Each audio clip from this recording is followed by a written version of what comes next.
There we go. I got it. Yay! Hi. I finally got it. Thank you for being patient with me. How are you? Good. How are you? Oh, good. Just trying to pull myself together. Yes, yes. I'm trying to get the screen. There we go. I think that's the way to Oh, go. I So love that. awesome. So I guess we're live. We've been live for a minute, so a little bit technical difficulties, but we're here. I wanted to thank you tonight to take the time on a Sunday to be away from your family and spend some time with me. Of Um, course. and then my first episode. So who else other than you to kick it off? Because I feel like you're such an inspiration, and you set the bar. So Oh, thank you. yeah, and what I want to do today is really kind of like set the tone of what this is going to be all about, Mhm. and just talk about you, celebrate you, and empower other women. So I why don't love we that. start off with like where you got where you are today? Like I feel like our kind of journey's been the same. I love that, of course. So, thank you, first of all, for having me. It's an honor. I am always available to talk business and women in business and hope to help other entrepreneurs, especially females, in such a male dominated industry to kind of push forward and stuff. So, I'm happy to be here.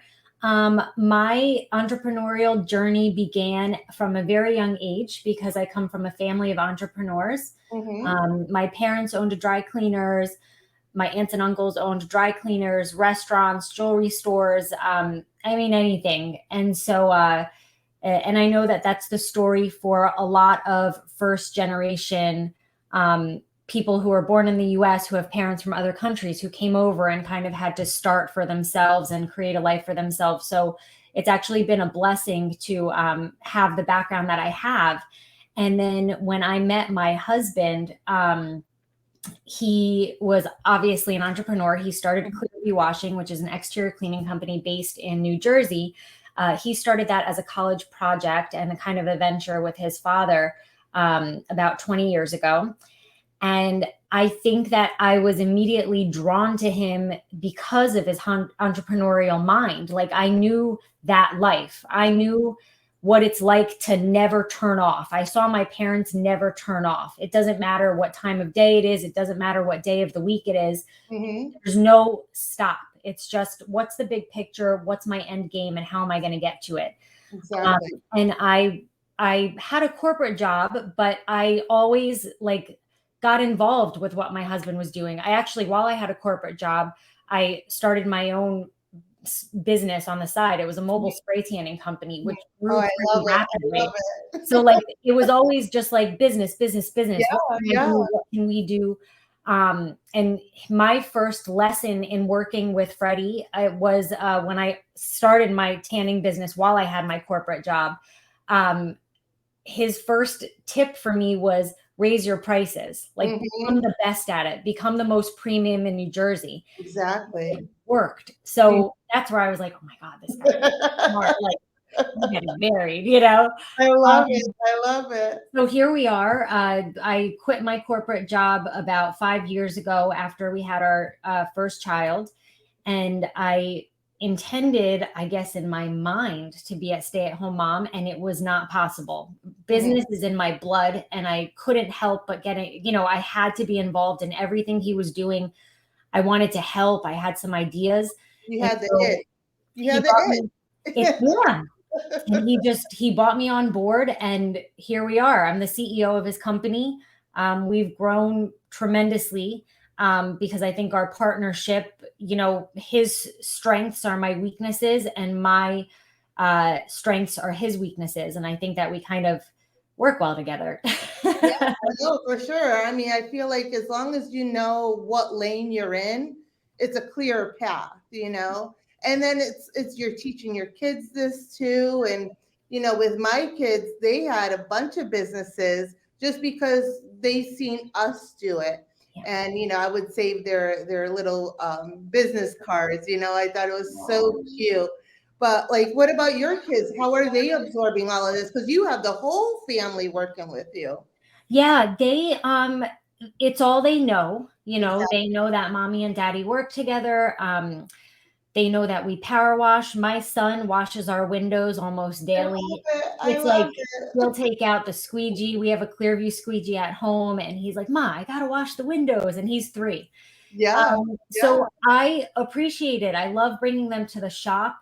We have the most amazing employees, and it's just one big family. Like, our kids know the employees as family. Mhm. We pull them out of school for Clearview events when we have employee events and stuff, Oh, I because we love want them that. to be a part of it. And me and Freddie talk about it all the time. And um, this is just us. This isn't, for everybody. But like, instead of college funds, we created like a different type of savings for them, Mhm. because I don't care what they want to do. I Yeah, just want them to be the best at it. I want for them to own sure. it. For So, sure. so that's where we stand with the kids. And this is a weird time because I was talking with my buddy Mike, and it's like, for my generation, it was like, you graduate high school, you go to college. But now it's like, even like for me, I'm an accountability advisor for Concord, and I teach from home, and I'm able to reach more people from my home than, and I never knew this job was even possible for me. So how do we teach our kids now? Because sometimes college isn't the thing. Everything is changing so quickly. What does the future look like for our kids, and how do we teach that? Like, how do we mentor them that they're going in the right path? It's just such a weird time. It's a weird time. It's a topic I'm very passionate about, because I myself did not finish college due to actually a car accident that I was in. Hmm. So the end of my freshman year, I was in a terrible car accident, caused by somebody else, and it set me back a year. And when I was okay again, I just couldn't go back to school. I wanted to work. So I followed my gut contrary to what the normal, right? Normal Yeah. route should be. And I never took the normal route. I always followed my gut, because I trusted that I was making the right decisions, and I trusted my gut. And this is where it brought me, and I couldn't be happier, because now I run the show. I love it. I love. So that's what I would teach my kids. And I would also introduce them to things outside of, they can go to school to learn a trade. If my son wanted to be a mechanic, there are just other options than 4-year university. I would never go against a 4-year university, but I'm 39 now. I'm going to be 40 next year. And what's most important is for them to be happy. So I want Exactly. to introduce them to anything they want to do, and just say, you can do anything you want to do. Whatever education is required, we will support you. If you have to figure it out, you're going to figure it out. We're going to be there to help, I hope, God willing. Hmm. And I think that's important. And I think that our generation didn't necessarily have that. There are two components. My son just walked in the room. I thought he was sleeping. There are two components to that. One of them being, when you come from a family that's from another country in your first generation, the American dream looks like you go to high school and then you go to college. Do you want to say hello really quick? But then you have to go to sleep, okay? You can say hi, Uh-oh. everybody. Hi, how are you? About you. Did you know that? So there are two components. It's just the Yeah, American dream looked like you had to go to 4-year high school, go to 4-year college, right? exactly. But if that doesn't make you happy, or if there's another route that's going to lead to success, I would encourage them to take it. And I think Exactly. that's what's more Follow most follow important. their passion. Yes.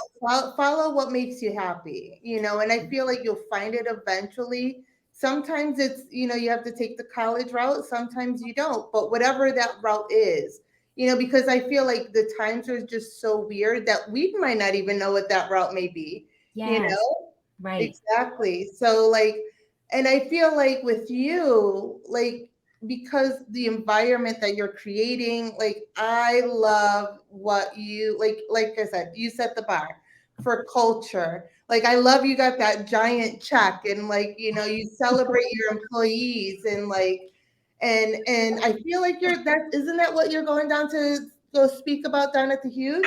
Yes, that's our topic. It's company culture and how to thrive and succeed at it. We really feel that you can grow a business to so much on your own, right? And then if you really want to grow, you have to bring on more people. And a lot of times when you bring on more people, there's this mentality of like, they're the workers, I'm going to do this, but you have to focus on making them happy because they're representing you. They're the face of your company. They're the customers aren't even going to see you anymore. They're going to see them. So culture is huge for us, and I can talk to you about it for hours. Oh, for sure. You and I feel like that's a huge passion of ours. And I feel like at the end of the day, like you're mentoring your crew. Yeah.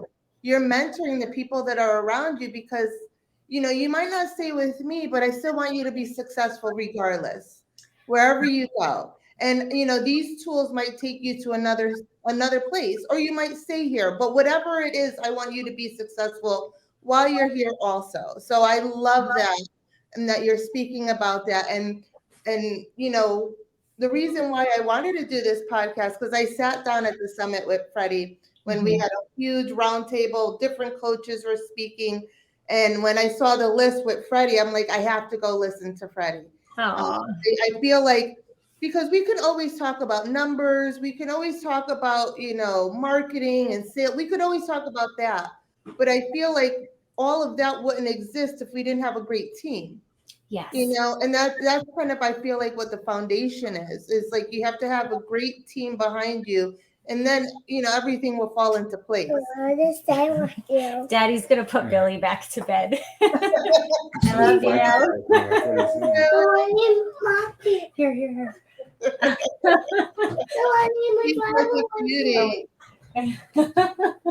Love you. How old is he? 4? He's 3. 3. Oh my goodness. Yeah, that's a fun age. It is. Age. Yeah, I know, but I feel like, like I said, we could talk about sales and marketing and all of that, but without the right foundation, without the right people that are supporting us and we're mentoring them and they can go out and they could be successful. Without that, all of it doesn't kind of matter. And one of our favorite quotes is train people well enough so that they can leave, but treat them well enough so that they don't want to. Yeah. And you bring on somebody at, whatever your starting rate is. And sometimes, as an owner and as someone who's a little older and seasoned in the business, that person needs a mentor. That person needs someone who makes them feel valuable and who empowers them to make decisions. And we always try to do that. I care deeply about making them feel good about themselves, making them feel confident. When we have team meetings, I select people to stand up and talk about what they do because I don't want to do all the talking. I want them to feel so important because they're the ones out there as the face of the company. And you have some success stories, and then you have some that just, listen, I tried.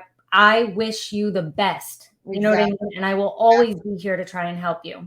But I hope you find your own way. Exactly. Because like at the end of the day, this might not be the space for you right now, and it might be the space for you later because everybody has their different, paths in life.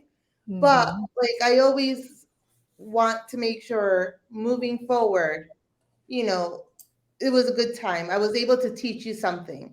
And, if you can use that in other parts of your life, that's awesome, and that's what it's all about because there's abundance, we share what we know and, some people are ready for it and some people aren't. Yeah.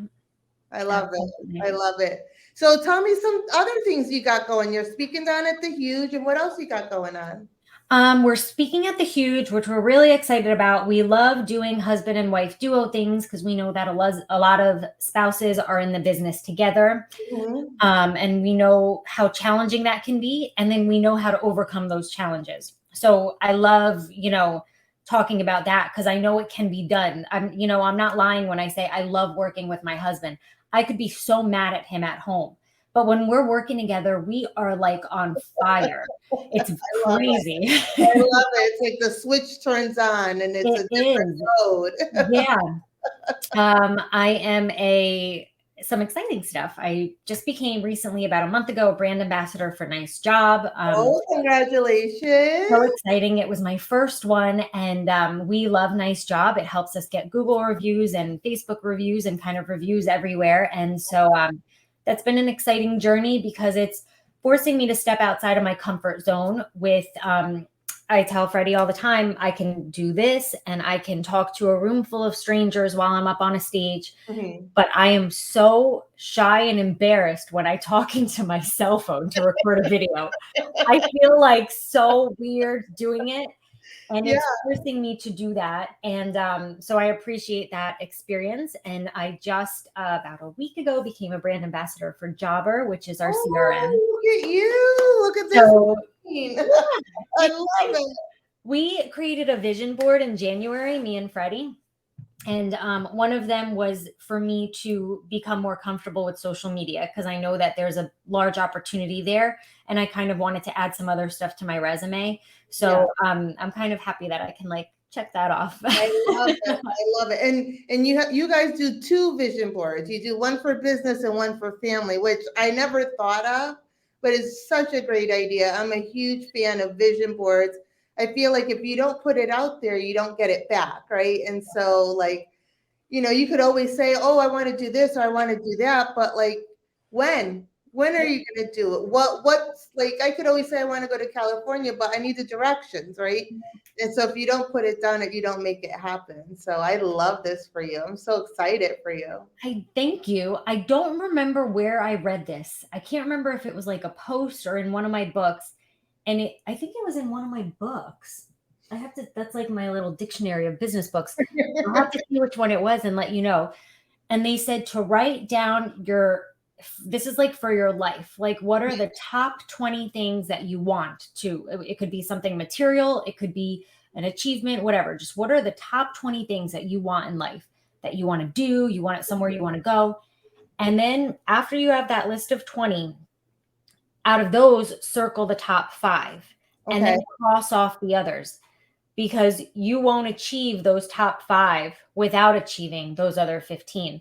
So that's actually how me and Freddie started vision boarding. We made that list together. Like there are some places we want to go. There's like something when we first met, we were like, we're the same age. So we were like, for our 40th birthdays, we want to take our families. We want to be in a position to even financially take our families to Europe and just do like a crazy huge family trip with them and stuff. So like, anyway, it's just nice to put things out into the universe and work really hard to get them back. That's what makes all the pain of business worth it. Oh, for sure, for sure. And then plus this way you're both on the same page. You both know what the roadmap is, because Freddie's like, "Oh, I thought we were going to Florida." And you're like, "No, we're going to California." Like you need to be on the same path, right? And what it is like you're doing that in all aspects of your life. You're doing that with your family, you're doing it with your business, you're doing it with your employees, your kid, like you're doing it everywhere. So like it's not a job, it's just what you do naturally after a while, Right. When you master what you do. Like I don't even know how it's possible with 2 young kids and you're doing all this. Like what's your secret? Is it like, are you time blocking? Like what is it that you do that you're able to do all of this?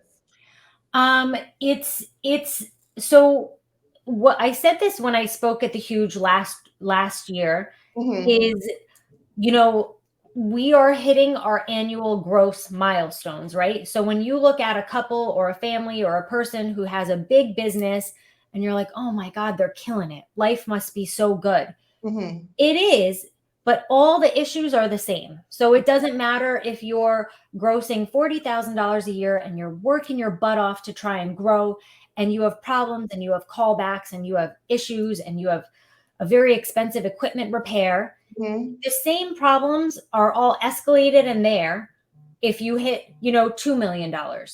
So nothing is, so it goes the same with family, right? Many people have children, families outside of their household, everything, life, birthday parties, and Father's Day and Mother's Day, and just life is just crazy, right? So, It's happening. and I don't have the recipe for success in that area. My downstairs living room is a disaster. I haven't done laundry in a week and my dishes aren't done. And, I just have to. Today we got up and I was like, we can clean the house or we can go give the kids a great day because they're back to camp tomorrow. And we went to iPlay America in Freehold and we had a blast. I love it. I love We had it. fun. And I was like, I'll deal with the mess later. So I Mhm. guess my philosophy, and I don't think it works for everybody, is I just prioritize what I want to do and what I need to do. So, at work, I have 500 tasks. I can only get 3 or 4 done, 3 or 4 high value, time taking things done per day. So, um, anyway, the whole point is there's no secret sauce. It doesn't matter how successful you are. I don't care for people who are posting pictures on Instagram and everything looks beautiful and pretty. That's what Instagram is for. Everybody is in the same boat, especially with growing families, and you Mhm. try your best. And Exactly. my only priority is for my kids to be happy. We work this hard so that we can leave a legacy. We can leave some money. Hopefully we can, have a roof over our heads, and we like to eat delicious food. So, Oh, yes, you know yes. what I mean? That's our goal. No, for sure. No, and I feel like that's what it is. You got to prioritize, and then sometimes like hire what you don't want to do. So like for us, like we got somebody to mow the lawn, and then I would get somebody just to clean the house because it was just easier to do those tasks, and that it was my time was more, not that their time's not valuable, because plus we're keeping other businesses going by hiring them, but it's like, I need to prioritize my time. And if I could hire somebody to do certain things and, hire out so that I could have more time doing other things. 100%. I agree with that. I love it. I love it. Well, I want to thank you for your time. Is there anything you like, a nugget that you want to share before we get off, that, one thing that if we could reach one person, what would that be? If we could reach one person, I think my little golden nugget would be that you are going to fall flat on your face in life, in marriage, in business, in parenthood, in anything 100 times and more in this lifetime. And you can cry it out. You do your best to deal with it, and then you get up and you shake it up and you shake it off, and you have to keep going, because that's the only way to success. Like we have these days where Freddie comes home and he's like, man, I can't go anymore. And then there are other days where I'm like, I can't do this anymore. Like, I need a break. And you like support each other, talk each other through it. And then you just keep going because there's a big picture. So the vision board to me is important. That's our big picture. If I stop, none of that's going to happen. Exactly, exactly. You got to keep it moving. Some days are going to be better than others, Yeah, but at the end of the tunnel, the light's there. exactly. Thank you so much. I appreciate your time. I'm so happy about you and what you got going on and the huge this year. And I can't see what else you got going on in the future. So thank you for being here with me tonight, sharing some space. And thank you for being on To the T. Oh, thank you for having me, T. It's been an honor. All right. Well, thank you so much. You have a great night. You too. Bye-bye.